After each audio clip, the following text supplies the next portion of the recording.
Named after the mountain in the Bible from which Moses saw a view of the Promised Land, Mount Nebo, west of Dardanelle, is a popular recreation and camping destination.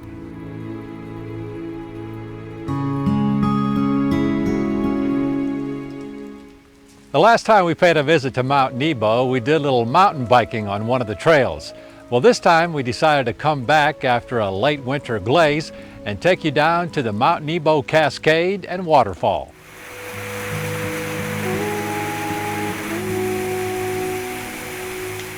To get to the trailhead after reaching the top of the mountain, turn left and then take the first right, which will take you down to the Gum Springs Trail parking area.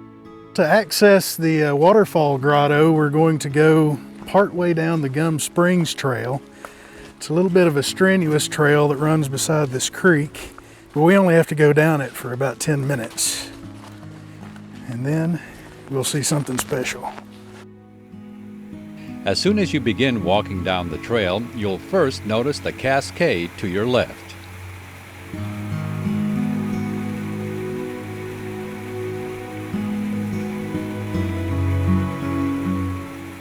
This cascade tumbles down all the way along the trail, and after about 100 yards or so, it creates Mount Nebo Falls at the bottom of the bluff.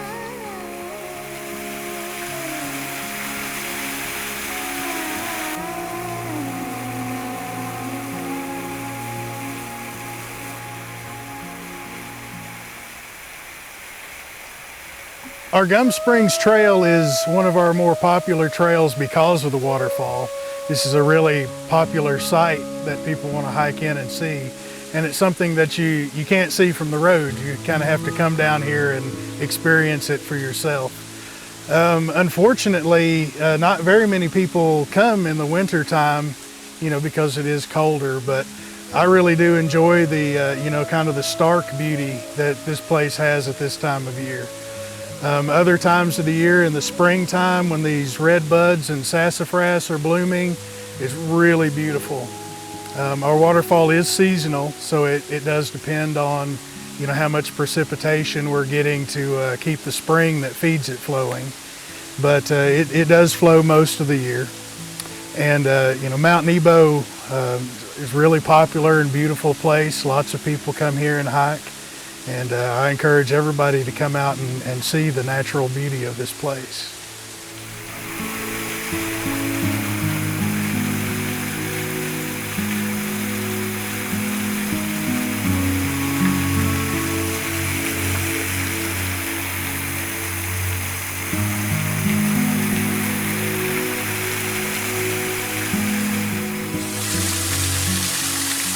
Jeremiah, this is one of the few waterfalls that you can easily go underneath. Very few folks experience that on the other side of a waterfall. Yeah, it's one of the really neat things about this little grotto that our waterfall is in. It's really accessible and it's really fun. It's a great place to check out and take some neat photos. Yeah, it's really a different perspective taking it over here, on the other side of the falls. Yeah. In the summertime when it's hot and this waterfall is flowing, this is a place to be. It's a lot cooler. It's a little cool right now in here, but later on in the year this will be great.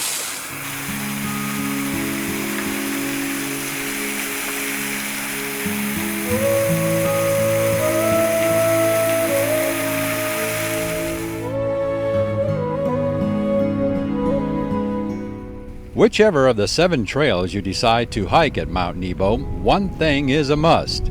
Do not leave before enjoying one of the spectacular sunsets at Sunset Point.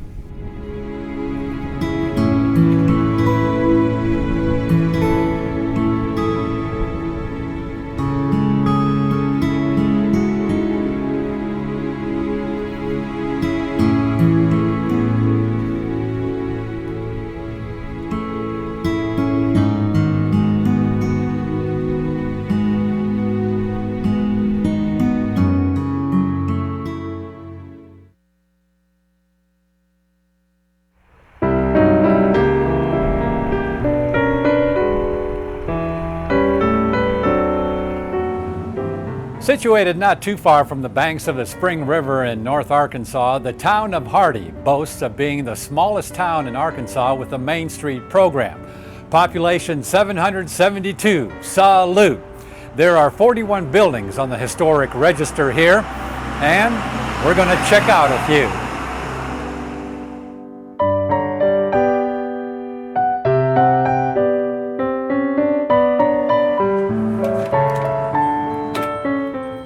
Here inside Memory Lane Mall in Hardy, I noticed something in the window. This toy tractor. When I was a kid, I had one exactly like this one. And wish I would have kept it because the price tag is $275.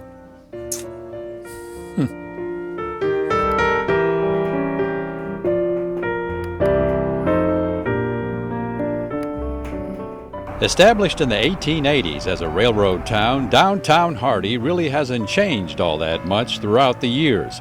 It remains as a tiny mecca for antiques and crafts, such as at the Ozark Classic Crafts Mall. Mark, right. Would you mind if we check out Not at all. place, okay? Come on in. The Ozark Classic Crafts Mall, Chuck, is a 28-year business. We celebrate our 28th year this July, and we are dedicated to craft art in the Ozarks. We host and brag that we've got over 100 artists, local artists here at the Crafts Mall, and it's just an amazing, fun place of imagination and creativity. And this is one of the first shops in Hardy. Back in the 80s, after the flood, there were a number of stores that opened up. This was one of the four that opened, and it's been a continuous crafts mall for over 28 years now. Tell us about the wide array of crafts. Well, we do everything from quilting to candle making to woodworking. We do all sorts of signs, plaques, words, thoughts, etching in stone, glass, marble, you name it, and we pretty much can do it. Even a Harry Potter wand. These artists are exceptional. Mark's claim to fame is something called a calming cross, which also doubles as a wooden angel. I mean, if you think about angels in heaven, you know, they're not corporeal like we are. They're little floating things, and they wait for the Department of Assignments, and then they come down and help us. I'm a maker of wooden angels, which is really amusing. I laugh about it all the time, and I just had a call from a woman whose husband died with it in her hands. My goodness. And now she has it. So it's been a real godsend. It really has.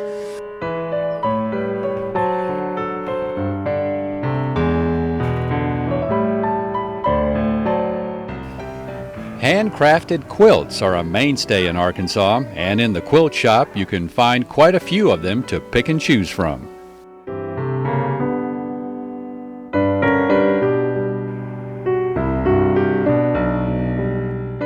In the pottery shop, we found Leanne Maddox throwing a few Winnie the Pooh honey pots.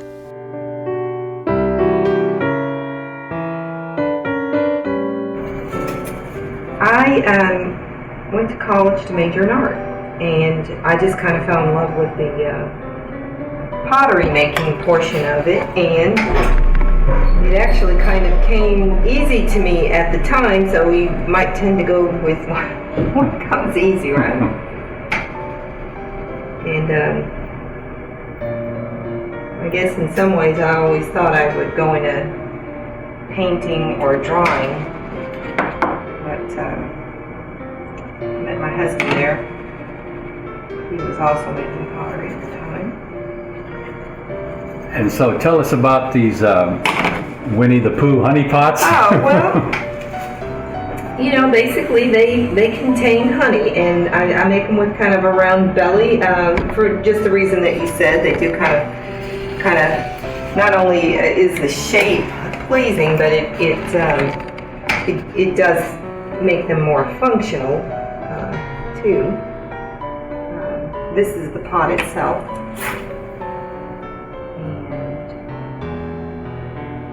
Tomorrow, make some lids that will go on there. And I'll cut a notch in this lid tomorrow so that you can put a honey dipper in there.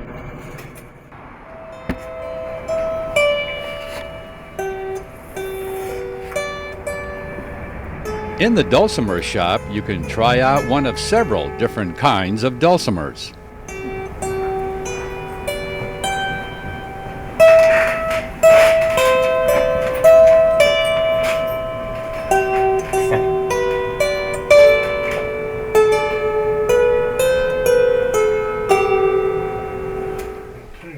There's also the hammered dulcimer.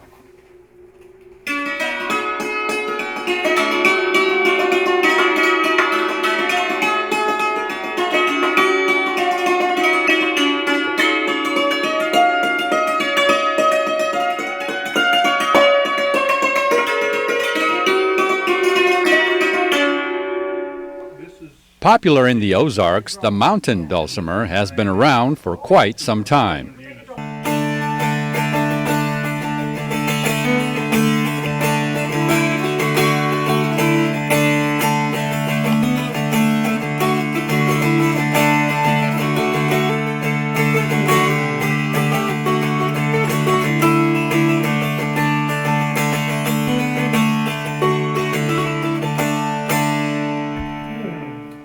The mountain dulcimer actually originated in Appalachia. Nobody knows who or exactly where or when, but they just kind of come out of the Appalachians. And I think probably the Civil War was more instrumental than anything in kind of getting them around the country. A lot of the Union soldiers were in the southeast and in the south and in the Appalachian Mountains and come across this strange instrument.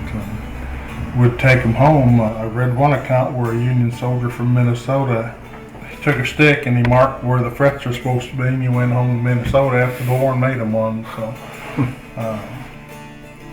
I guess that's the way they eventually got into the Ozarks. Yeah. And bring in one more, the bow psaltery, which can be traced back to biblical times.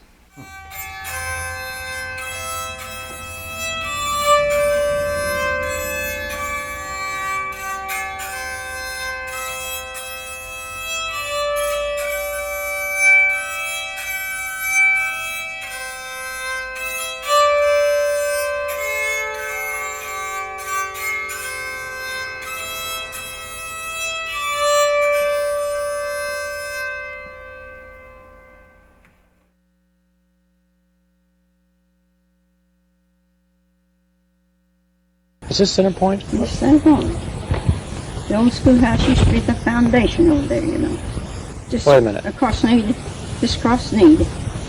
Her name was Eva Barnes Henderson, but everyone knew her simply as Granny.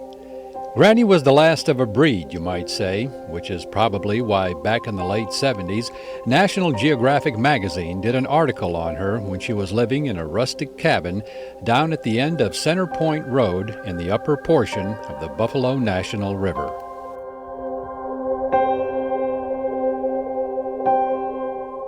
The audio recording of Granny is actually from another interview that author Blair Dietering of Austin, Texas did when he also interviewed her about the same time for a school book project. I wonder what they're going to do with these old houses.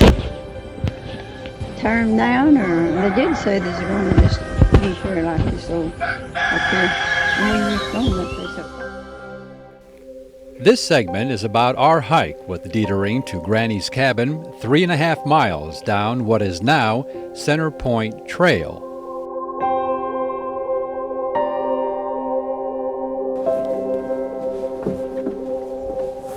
Oh, wow. And the old stove is here, at least I think it's the old stove. The original wallpaper that she had in the house, which flowers, she had that. That was all over the walls. You can see some of it over here. She had a pump organ, which was over in this corner, which the family owns, still has that. And her bed is over in this location right here. She would take visitors, and she had 2 rocking chairs that would sit right here. And she would sit there and rock and just talk. And hopefully over the chickens and everything else that we could hear back here. It was pretty loud sometimes. But this was the entrance I think she used most. That was the one in which I've got several pictures of her riding to people, just parked right inside that front entrance. The other room over here was the kitchen.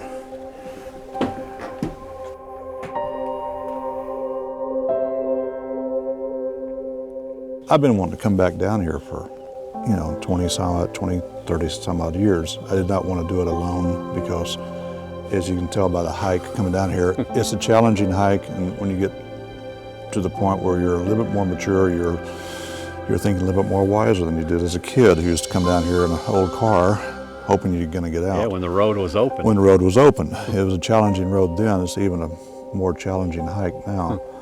But for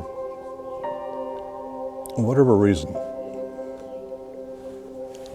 that's all right. This is going to get to me a little bit. Well, Granny had a special effect on everybody, I guess. Yeah, I mean, I wish I knew her. I mean, we all have our own grandparents, and all of our grandparents are special. But anybody that ever came down here, and I will put this forefront, that was nice to her. She gave that back to them as much as possible. She typified. I mean, she was everybody's grandmother. She kind of looked over you, even though you didn't know you were being looked over, which I found that out. But she was always willing to welcome people. I'm not the first person to ever have met her. I was probably way back in the list somewhere. I just happened to come by towards the latter part of her life, and was fortunate enough to be a part of that, along with some of her other friends that she had around here that she introduced me to. I've had pictures of her up on my wall for 33 years.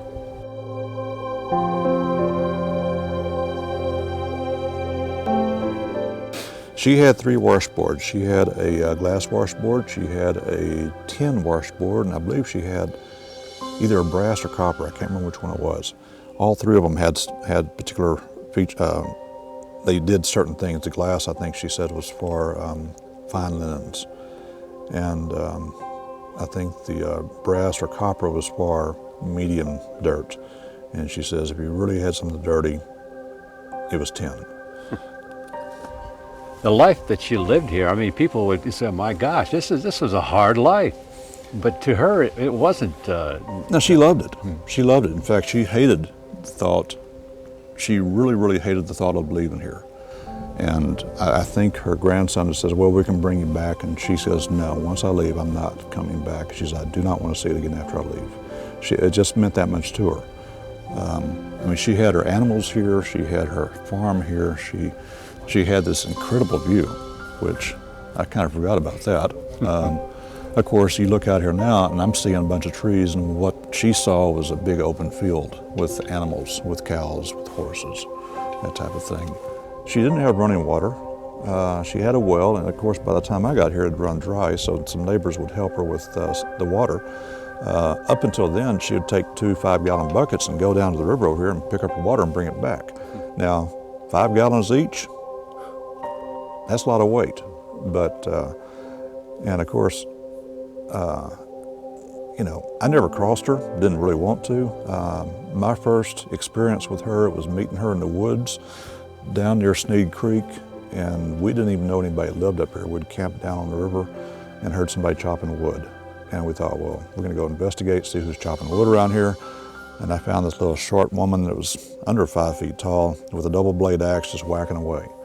And she was up on the hill, and we were looking up at her and asked her who she was, and she told us, oh, she lives up the hill, come on up and we'll visit. And me and another person went up there and had a chance to visit with her.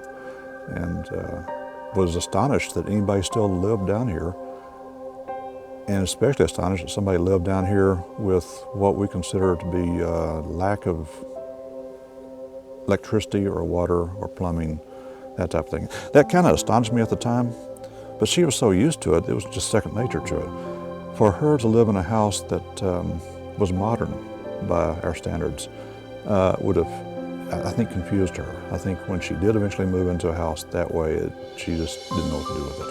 She was so used to this, and this was her space, and she knew it well. I mean, she could tell you things about this land back then that it'd take you and me eons to figure out. She was her own weather forecaster. She provided for herself. And I mean, she was, gosh, in her 80s, mid-80s, still living down here by herself.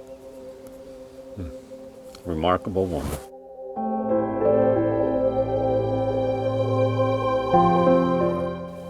Granny's grandson, Howard Villines of nearby Compton, reminisced about the times with his granny. Last few months that she lived down there, I was down there, and we went down the river, and she carried water from the river and put it in a tub for her calves. And I've got a tree out here that it's a sweet gum tree that I went and pulled up. It was about 1 foot tall. It was about like a match stem. And now this tree is probably 50 foot tall.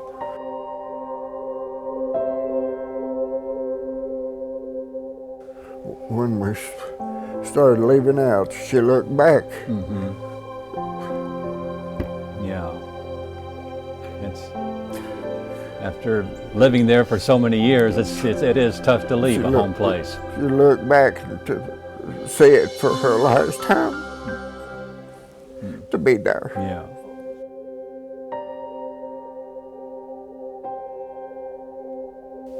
Blair Dietering shared with us a poem he wrote when he first visited Granny.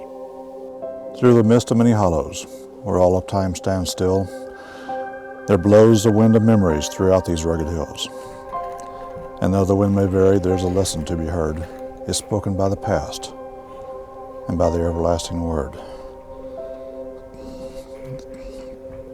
Oh, to bring again the days when life was oh so fine, to live once more the good old days when now is what we find. We hope to find tomorrow what we find in memories past, find the good things in our lives and pray that they will last. In the midst of many hollows, I find the day is gone, and the winds of many memories continue blowing strong. To bring again the old life is to enter in the new. In the midst of many hollows, the love for life still true.